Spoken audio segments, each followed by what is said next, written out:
ay yung sari-saring isda. Sapsap. Yung sapsap, di na natin kailangan ng kutsilyo dito. Kamay lang mga lodi. Tapos tanggalan ng ng loob.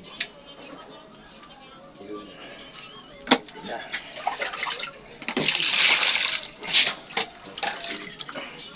Ganito lang yung sapsap mga lodi.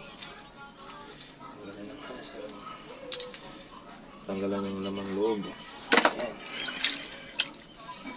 Yan, ito lang kasimple paglinis ng sapsap mga lodi. Tapos tanggalan ng hasang.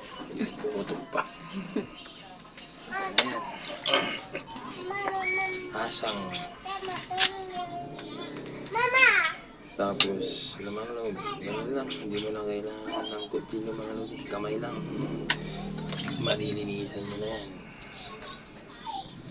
Yan. Hindi.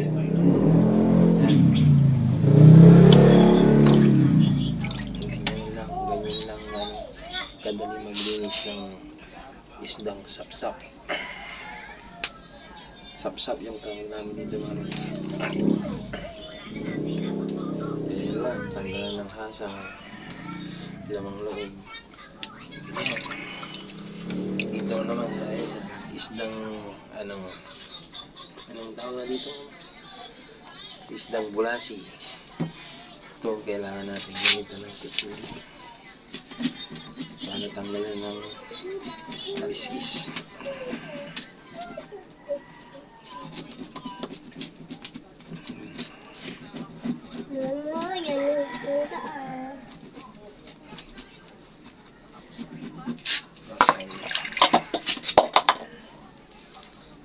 Tanggalan ng hasang. Tapos pagtanggal na ngayon dito mga lodi ng lamang loob niya, yung mga yan, tawag sa amin yung yung pait niya.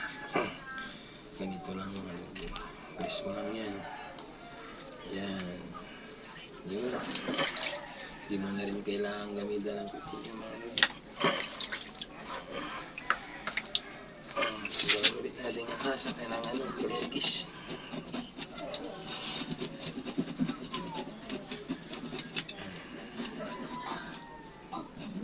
Tapos hasang kamay lang din, okay na. Tapos dito palabasin natin yung lamang loob niya. Okay na yan. Ganun lang kadali mga lodi paglinis ng isda. Ganun natin.